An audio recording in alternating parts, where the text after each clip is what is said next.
Sir, don't do it. I beg you. I know. You will like it, Jonah. Don't try to hesitate. I promise. I'll be gentle.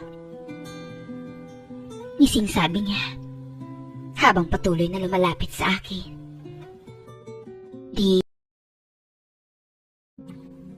Itago niyo na lang po ako sa pangalang Jonah, 35 years old, isang misis, isang ina sa pangarap pala, at isang OFW sa Middle East. O mas tama sigurong sabihin, dating OFW. Kung may magtatanong sa akin ngayon, kung kailan nagsimula ang bangungot ko, hindi ko masasagot ng eksaktong petsa. Dahil hindi ito biglang nangyari. Hindi ito isang gabing nagising akong wasak na. Unti-unti nila akong nilapit. Unti-unti akong inubos. Bago ako umalis ng Pilipinas, malinaw sa akin kung sino ako. Isang misis na may pangarap. Ang asawa ko na si Calvin ay naiwan sa Laguna. Siya ang tipo ng lalaking tahimik magmahal. Hindi siya seloso. Hindi siya controlling. Kaya nang ako ang nagdesisyong mag-OFW, buong tiwala niya akong pinayagan. Para sa kinabukasan natin. Sabi ko noon, para sa magiging anak natin. Sagot niya. Hindi ko alam na sa paglayo ko sa kanya, lalo akong inilapit sa kapahamakan. Sa Riyadh, napunta ako sa bahay ng pamilyang mayaman. Ang amo kong lalaki ay si Sir Hassan, 53 years old, isang mayamang negosyante. Tahimik siyang magsalita, mababa ang boses, at palaging mukhang may iniisip. May asawa siyang may maluhang karamdaman. Halos hindi na bumabangon sa kama. At may anak silang lalaki, si Sir Omar, 25 years old, binata, edukado, at palaging nasa bahay. Sa mga unang linggo ko, normal ang lahat. Tahimik ang trabaho, malinaw ang utos. At si Sir Hassan ay bihirang lumalabas ng opisina niya sa bahay. Pero dumating ang araw na napansin ko ang pagbabago. Nung una, mga papuri lang. You know, Jonah, you are beautiful. You are very hardworking and dedicated. Akala ko, pinupuri niya ako dahil yun ang totoo. Pero doon pala magsisimula ang lahat. Akala ko, hanggang doon lang ang gagawin niya. Pero napapansin ko, napapadalas na ang paglabas niya sa opisina niya para makita ako at utusan. Minsan, sa bahay nila, pakiramdam ko may matang nagmamasid ng palihim sa akin. Hindi ko alam kung guni-guni ko lang yun. Pero malakas ang kutob ko na hindi ako nagkakamali. Pakiramdam ko, bawat galaw ko sa bahay nila, may matang nakasunod sa akin. Isang gabi, matapos ang trabaho ko, nagpasya akong maligo. Habang naliligo ako, naramdaman ko na parang bumukas ang pintuan ng banyo. Dali-dali ko itong tinignan kung may sumilip. Pero wala akong inabutan. Wala akong nakitang ibang tao. Bigla akong natakot para sa sarili ko. Inisip ko na lang, naguni-guni ko ang lahat. Pero ang totoo, kinakabahan na ako noon. Alam kong may taong nagmamasid sa akin. Lumipas sa mga araw, hindi na ako mapakali. Napansin ko, iba din ang tingin ni Sir Omar sa akin. ang anak ni Sir Hassan.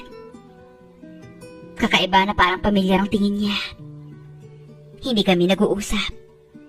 Madalas lang din niya akong daanan pag may ginagawa ako. Hanggang sa isang araw, habang naliligo ulit ako, napansin kong bumukas na naman ang pintuan ng banyo. Medyo sira kasi ang lock ng banyo, kaya minsan umuuwang talaga yun. Pero kampante naman ako dahil alam ko na nag-lock ako ng kwarto ko. Pero pakiramdam ko nung oras na yun, may ibang tao sa kwarto ko. Kaya naman, nagmadali ako sa pagligo para i-check kung may tao nga. At paglabas ko ng banyo, nagulat ako dahil nasa loob ng kwarto ko si Sir Hassan. Habang nakatapis ako, nakita ko ang lagkit ng tingin niya sa akin. Sir, what are you doing here? Pagtatakip ko sa sarili ko,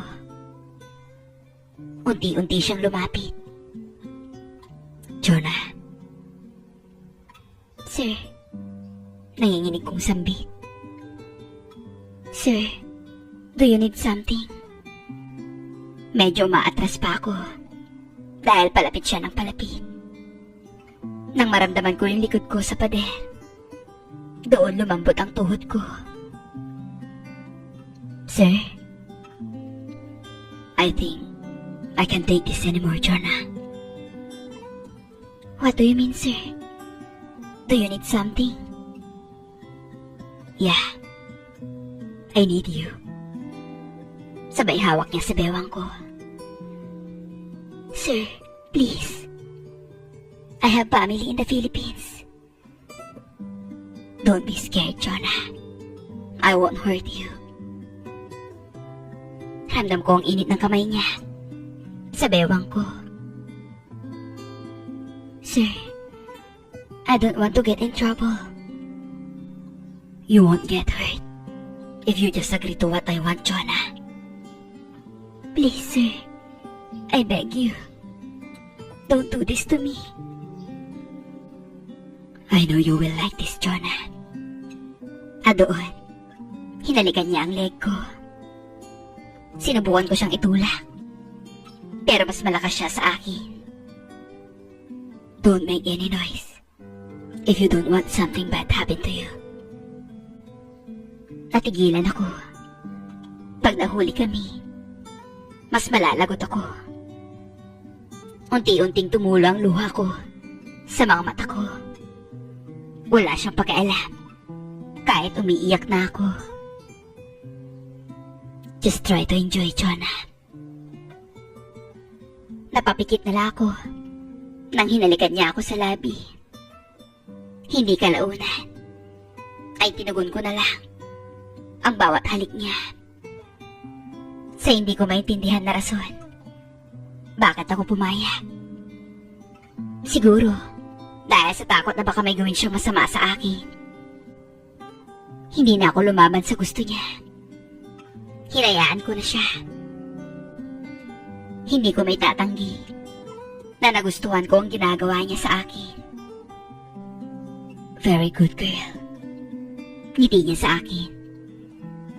At doon, inihiga na niya ako sa kama ko. At sa oras na yun, tuluyan na akong nagpatangay sa gusto niyang mangyari. Ramdam ko ang sakit sa baba. Dahil iba pa din naman ang sukat ng asawa ko. Hindi ko akalain na sa bansang iyon, mararamdaman ko ang ganong klaseng trato ng amo. Akala ko, sa TV or drama ko lang makikita yon. Pero nangyari din yon sa akin. Inisip ko na lang na pag pumalag ako, hindi ko alam kung saan ako pupulutin. Ganun pala pag nasa sitwasyon ka na. Hindi ka na makakapag-isip pa ng tama. Ang tanging inisip ko lang nung oras na yon ay ang kaligtasan ko. Nang matapos sa akin si Sir Hassan, Dali-dali siyang nag-ayos. Bago siya lumabas, may sinabit pa siyang mga salita. You have to stay silent about this, or you'll regret it. Don't tell anyone, and you will be safe here. Hindi na ako nakasagot, at lumabas na siya ng tuluyan. Pagkatapos niyang lumabas, doon tumulo ang mga luha ko ng tuluyan. Dali-dali akong bumalik sa banyo para maligo. Halos masugat ang balat ko. Kakakuskus dahil pakiramdam ko ang dumi-dumi ko na. Kinabukasan, parang walang nangyari. Hindi ako pinapansin ni Sir Hasan. Akala ko, doon na matatapos ang kalbaryo ko dahil sa nangyari. Umaasa ako na isang beses lang yun. Sinubukan kong umiwas sa lahat ng pagkakataon. Pag alam kong nasa paligid siya, sinusubukan kong magtago para hindi niya ako makita. Akala ko, hindi na niya ako kakailanganin. Dahil lumipas sa mga araw na naging busy siya. Akala ko, makakahinga na ako ng maluwag.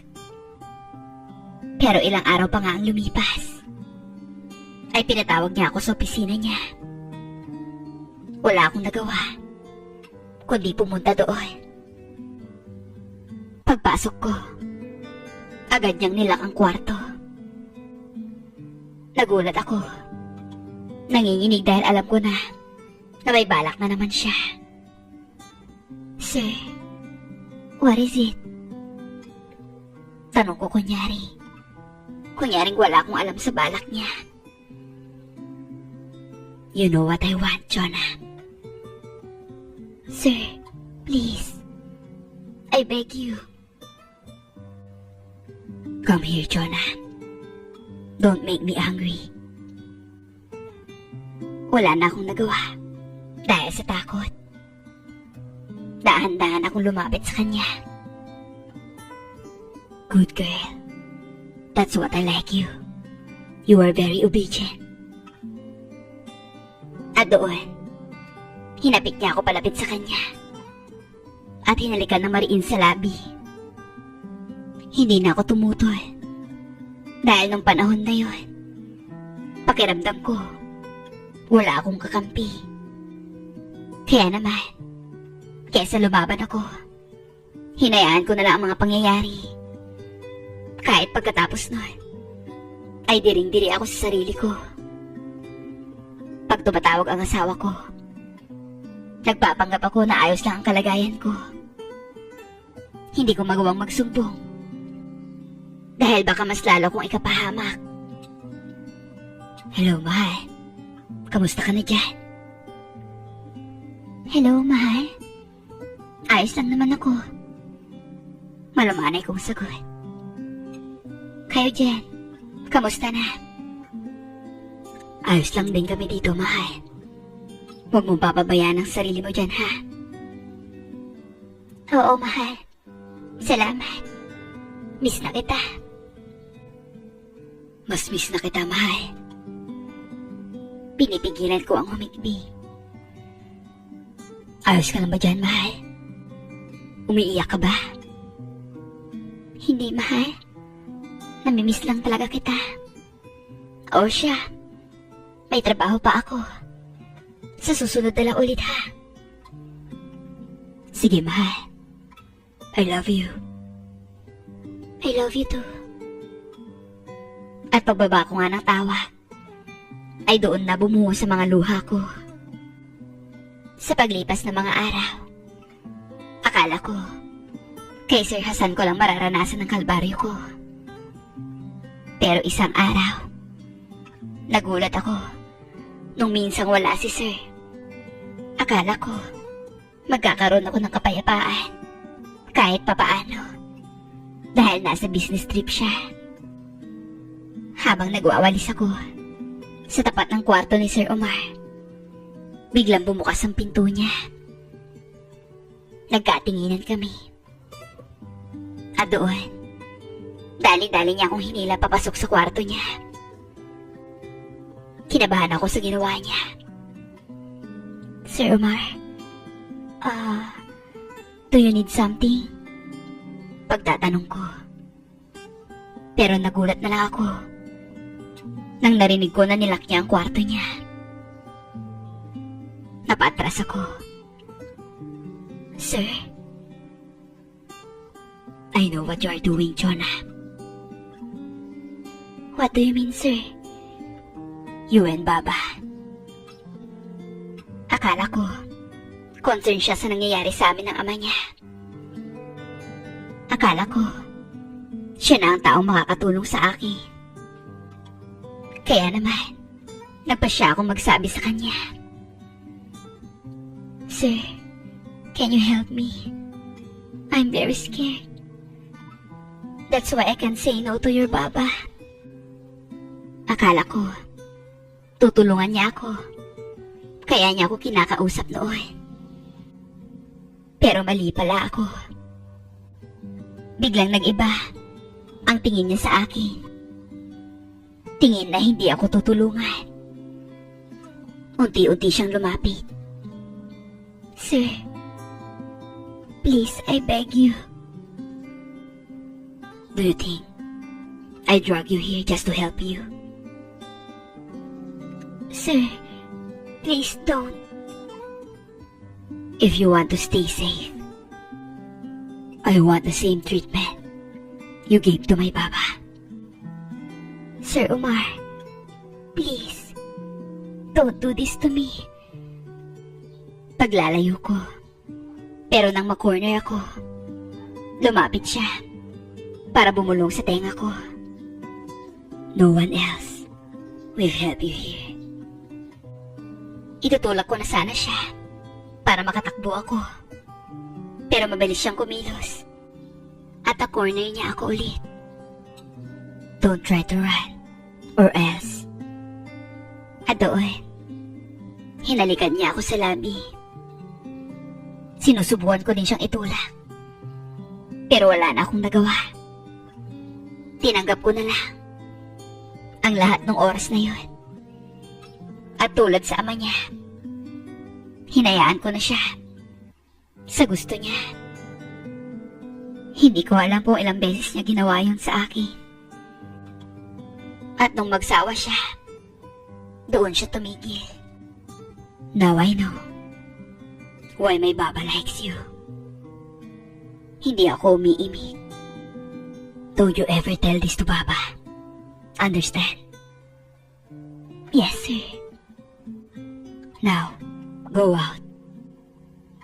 Ganon-ganon na lang. Pagkatapos niya akong pakinabangan. Pagbalik ko sa kwarto ko, gulong-gulo ang isip ko. Iyak ako ng iyak. Gusto ko nalang umuwi. Dahil hindi ko na alam kung ano pang gagawin ko. Pero paano ako makakauwi? Wala pa ako pambili ng tiket. Dahil lahat ng sinasahod ko, pinapadala ko sa pamilya ko. Lumipas pa ang mga araw, linggo, at buwan. Naging ganon ang routine ng buhay ko. Pag gusto nila, salitan silang mag-ama. At meron sa pakiramdam ko na nasanay na lang ako. At ini-enjoy ko na ng konti ang gusto nila. Alang-ala sa kaligtasan ko. Kahit araw-araw pinapatay ako ng konsensya ko.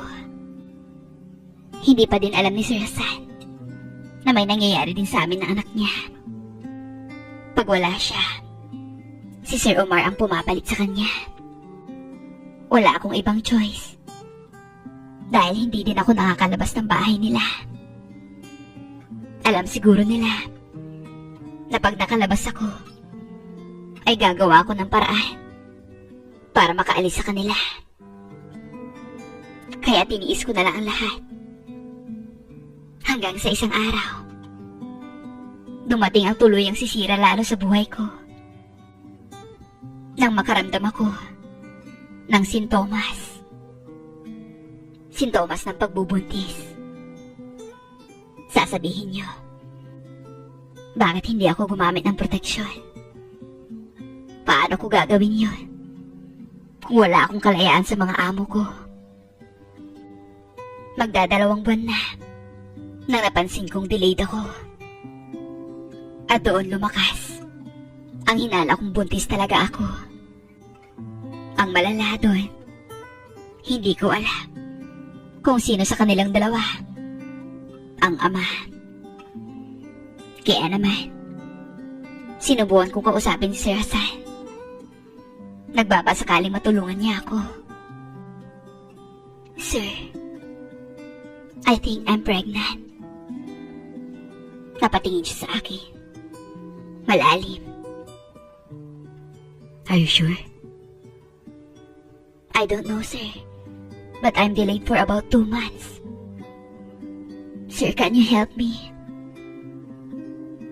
Tahimik siya. Nag-iisip. Hindi ko inaasahan ang sasabihin niya. You will go back to the Philippines. Nagulat ako sa sinabi niya. Sir, my husband will find out about this baby if I will go home. Would you rather be harmed? If they find out you're pregnant here, they will put you in jail. Also, you can't report me, or else something bad will happen to you and to your baby. Sir, this is your baby also. I don't care about that baby. If you want my help, that's all I can offer.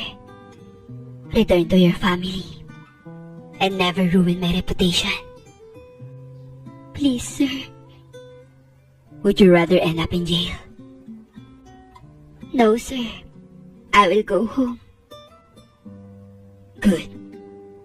I will process your ticket as soon as possible.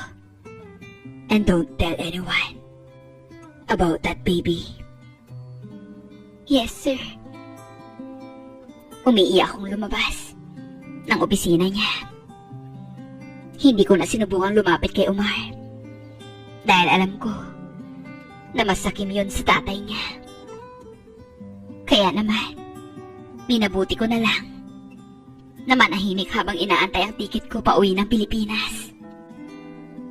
Habang palapit ng palapit yung araw ng pag-uwi ko, hindi ko alam kung anong plano ko paglapag ko sa Pilipinas. Hindi ko alam paano ko harapin ang asawa kong matyagang nag-aantay sa akin. Hindi pa tapos ang kontrata ko. Anong idadahilan ko kung bakit ako umuwi agad? Hindi ko alam anong gagawin ko sa sitwasyon ko. Hindi ko na alam kung paano ko palulusutan ang problema ko. Makalipas ang 5 araw, dumating na ang tiket ko pa uwi. Si Sir Hassan na ang nag-process ng mga kailangan ko para lang makauwi ako ng Pilipinas. This is your ticket. You can go now. Tapos may inabot siyang pera na nasa sobre. Medyo may kalakihan ang laman nang sinilip ko. Tumingin ako sa kanya na may pagtataka. For the baby, sabi niya. Thank you, sir. Oo. Nagpasalamat pa din ako. Dahil sa kabila ng lahat, buhay pa akong lalapag sa Pilipinas. Hindi ko nga alam kung alin ang mas masakit. Wasak ang buong pagkatao ko, pero buhay ako. O dapat bang nawala na ako para hindi ko na to habang buhay na dadalhin? Si Omar, hindi ko na din nakita bago ako umalis. At mas mabuti na yon, dahil hindi ko na din naman siya gustong makita pa sa huling pagkakataon. Hindi ko inakala ang paglapag sa Pilipinas ang magiging pinakamabigat. Pagbaba ko sa eroplano, sumalubong ang hangin na pamilyar. Mainit, maalinsangan. Dapat doon ako nakahinga ng maluwag. Dapat doon ko naramdaman. Naligtas na ako. Pero ang nararamdaman ko lang, puro takot. Hindi muna ako umuwi sa Laguna. Hindi ako nagpasundo. Mula airport, dumiretso ako sa Maynila. At naghanap ng maliit na kwarto. Yung walang tanong, walang pakialam. Doon ako nagtago. Parang kriminal. Parang may kasalanang hindi ko naman ginusto. Hindi pa rin alam ng asawa ko at ng pamilya ko na nasa Pilipinas na ako. Akala nila, nasa Middle East pa din ako. Nagtatrabaho. Gusto ko nang umami. Gusto kong sabihin ang totoo. Pero paano mo sasabihin sa lalaking buong-buo ang tiwala sa'yo na may dinadala kang bata na hindi mo alam kung sino ang ama? Paano may papaliwanag na biktima ka? Paano pag hindi na niya ako tanggapin? Kami ng anak ko. May mga gabing napapahawak ako sa tiyan ko. Hindi ko alam kung anong mararamdaman ko. Takot, galit, lungkot. Minsan, awa. Hindi ko alam kung para kanino. Para sa sarili ko. O para sa batang wala pang kaalam-alam. Sa mundong papasukin niya. Naiisip ko ang asawa ko. Hindi siya perpekto. Pero hindi niya ako sinaktan. Hindi niya ako niloko. Pero ngayon, ako ang may dalang katotohanan. Pwedeng sumira sa kanya. Kahit wala naman akong ginawang kasalanan. May mga sandaling iniisip kong tumakas na lang. Lumayo. At hindi na magpakita. Pero sa tuwing naiisip ko yon, may parte sa akin na sumisigaw. Hanggang kailan ka tatakbo? Kaya habang sinusulat ko ito, hindi ako humihingi ng awa. Humihingi ako ng payo. Paano ko sasabihin sa asawa ko ang katotohanan nang hindi niya iisipin na ginusto ko ang nangyari? Paano ko aaminin? At paano pag ipagtabuyan niya ako? Paano ko tatanggapin na magiging desisyon nila? Kahit masakit, hindi ko pa alam kung kailan ako uuwi. Hindi ko pa alam kung kailan ko sila kayang harapin. Ang alam ko lang, hindi na pwedeng itago ang katotohanan habang buhay.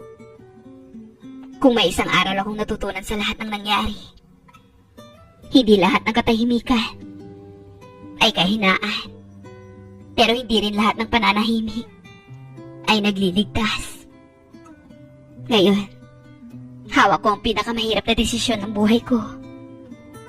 At bago ko ito harapin, sana may makinig, may umintindi, at may magpayo. Dahil minsan, kahit biktima ka, ikaw pa rin ang magbubuhat ng lahat. Hanggang dito na lamang. Lubos na gumagalang. Chona. Maraming salamat po sa lahat ng nakinig sa istoryang isinulat ng ating sender.